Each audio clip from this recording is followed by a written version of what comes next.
Hello everyone, welcome back to the channel. मेरा नाम है शिखा और आज हम करेंगे अपना हिंदी का पाठ बाल गोविंद भगत। बहुत ही अच्छा चैप्टर है, इससे बहुत कुछ सीखने को भी मिलेगा हमें बाल गोविंद भगत जी के बारे में कि वो कबीर को अपना इष्ट मानते थे। ठीक है, तो बिना किसी देरी के हम इनकी स्टोरी को पढ़ना स्टार्ट करेंगे। अच्छा, कोई भी डाउट है या फिर चैनल से रिलेटेड अपडेट्स चाहिए तो आपको मिल जाएंगे इंस्टाग्राम पे। और ये जो पीडीएफ आप देख रहे हो ना, इस पीडीएफ में आपको notes, important question, previous year questions, MCQs वगैरह सब मिल जाएंगे। तो ये पूरी कंबाइंड पीडीएफ आपको मिल जाएगी टेलीग्राम पर। बाकी सारे सब्जेक्ट के नोट्स भी आपको वहीं पर मिलेंगे। ठीक है, सो टेलीग्राम एंड इंस्टाग्राम दोनों के लिंक आपको डिस्क्रिप्शन बॉक्स में मिलेगी। And let's begin our story without any देरी। बाल गोविंद भगत, है ना। तो इस पाठ के लेखक का नाम क्या है? रामवृक्ष बेनीपुरी जी। क्या नाम है? रामवृक्ष बेनीपुरी जी। और बाल गोविंद भगत की जो कहानी है उसकी शुरुआत कुछ इस तरीके से होती है कि जैसे बाल गोविंद भगत जो है ना, अभी उनके बारे में बताया जा रहा है कि वो 60 साल के थे, मझोला कद के थे, मतलब मीडियम उनकी हाइट थी, गोरे चिट्टे व्यक्ति थे। उनके सारे बाल ना सफ़ेद हो चुके थे, वो बहुत कम कपड़े पहनते थे, कमर पर सिर्फ एक लंगोटी और सिर पर जैसे आपने कबीर जी या फिर कबीर साहब के जो सिर पे वो टोपी थी, वो उसका स्टाइल आपने देखा होगा। वो उसको क्या बोलते हैं, सिर पर कबीर पंथियों के जैसी कनफटी टोपी उनके रखी हुई थी। किसके? बाल गोविंद भगत जी के। ठीक है, बस जाड़ों मतलब कि सर्दियों में वो एक काली कमली ऊपर से ओढ़ लेते थे, एक कंबल जो काले रंग का था वो ओढ़ लेते थे। उनके मस्तक पर हमेशा रामानंदी चंदन का टीका लगा रहता था, यहाँ पर टीका लगा रहता था। और गले में तुलसी की जड़ों की एक तुलसी की माला आती है, वो उनकी माला जो है वो गले में पड़ी रहती थी। वो खेती बाड़ी करते थे, उनके पास एक साफ सुथरा मकान था जिसमें वो अपने बेटे और बहू के साथ रहते थे। लेकिन वो आचार में, व्यवहार में, विचार में स्वभाव से साधु थे, मतलब बहुत अच्छा चरित्र था उनका और बहुत अच्छा व्यवहार था। वो संत कबीर को अपना आदर्श मानते थे, मतलब उन्हीं के दिखाए रास्ते पर वो चलते थे। कबीर के उपदेशों को उन्होंने पूरी तरीके से अपने जीवन में उतार लिया था। जो भी कबीर जी की टीचिंग्स थी उनको अपने जीवन में उतार लिया था। वो कबीर को साहब कहते थे और उन्हीं के गीतों को गाया करते थे। वो कभी भी झूठ नहीं बोलते थे और उनका जो है वो खरा व्यवहार था। खरा व्यवहार का क्या मतलब है? सबसे अच्छा व्यवहार था।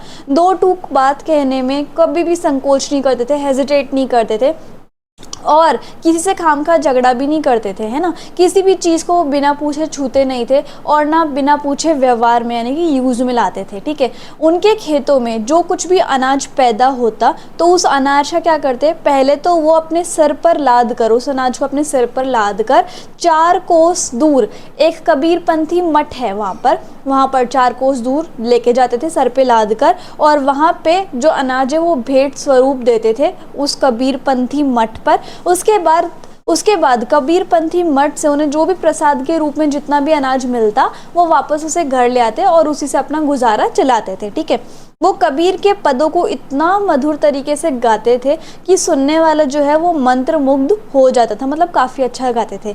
कबीर के सीधे साधे पद भी उनके कंठ से निकलकर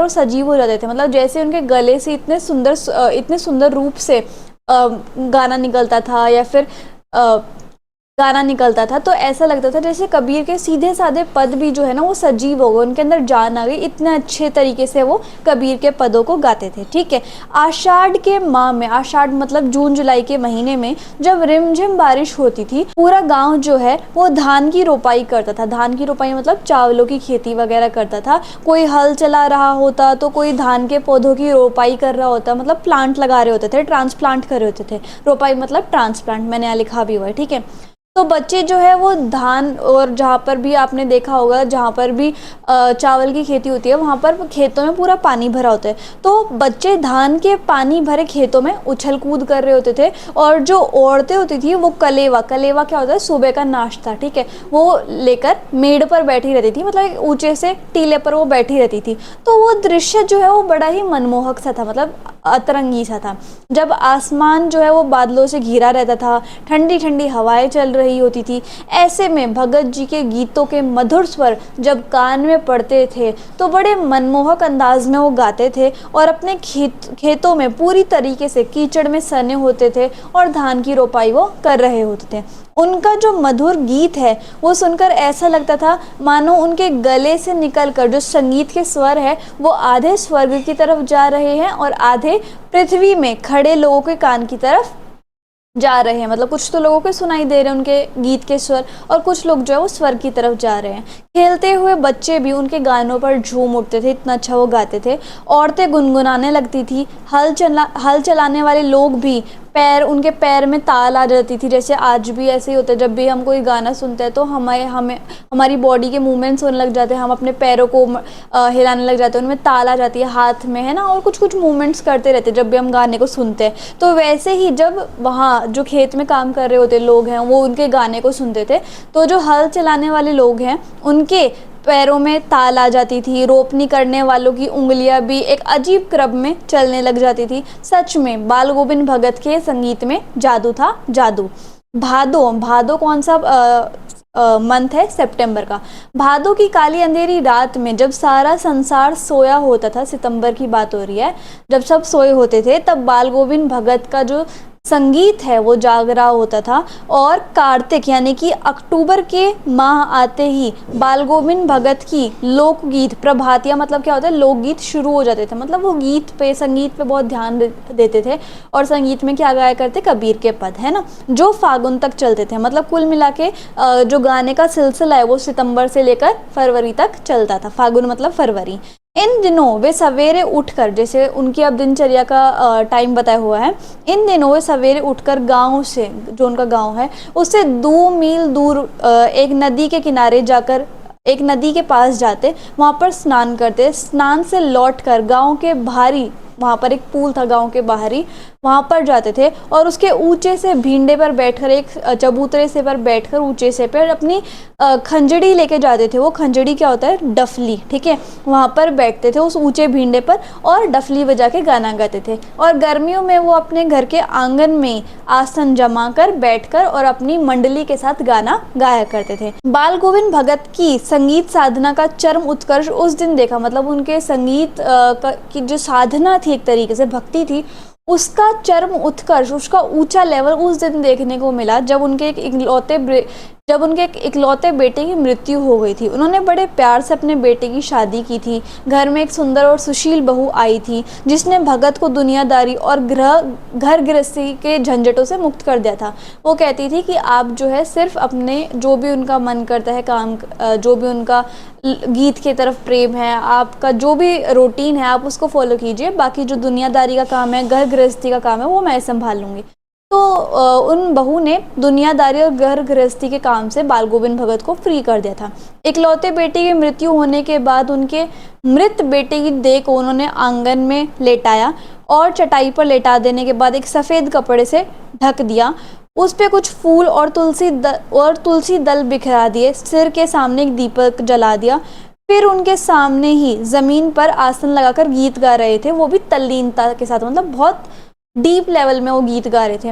उनकी बहू अपने पति की मृत्यु पर काफ़ी दुखी थी, इसलिए खूब रो रही थी, लेकिन बाल गोविंद भगत पूरी तल्लीनता के साथ, पूरे शिद्दत के साथ अपना गाना गाए जा रहे थे और अपनी बहू को भी रोने की बजाय उत्सव मनाने को कह रहे थे। वो कह रहे थे बिरहिनी। बिरहिनी का क्या मतलब है? जिसके पति की डेथ हो गई हो या फिर उसका पति उससे दूर हो। आज जो है आत्मा का परमात्मा से मिलन हो गया, मतलब जैसे डेथ हो गई है तो उनकी जो आत्मा है उनका मिलन किससे हो गया? परमात्मा से। और ये जो है वो एक आनंद की बात है, इसलिए तुम रोने की बजाय तुम्हें उत्सव मनाना चाहिए। बेटे की चिता पर जो आग है उन्होंने अपनी बहू से लगवाई और श्राद्ध की अवधि, जो श्राद्ध वगैरह होते हैं उनकी अवधि पूरी होते ही बहू के भाई को बुलाकर बहू को उनके साथ भेज दिया, है ना। और साथ में संदेश भी दिया कि बहू की दूसरी शादी करा देना। बहू जो है वो भगत जी को छोड़कर नहीं जाना चाहती थी, क्योंकि वो जानती थी कि बेटे की मृत्यु के बाद मैं ही उनका एकमात्र सहारा हूँ। वो उनकी सेवा करना चाहती थी, लेकिन भगत अपने निर्णय पर अटल रहे और जैसे तैसे उन्होंने अपनी बहू को विवश कर लिया कि तुम अपने भाई के साथ जाओ।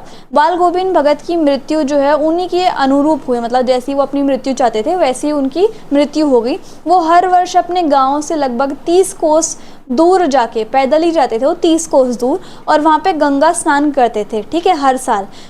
घर से वो खाना खाकर जाते थे और फिर घर लौट कर ही खाना खाते थे। बीच में वो उपवास में ही रहते थे, सारे रास्ते गाने बजाते रहते थे और प्यास लगती थी वो पानी पी लेते।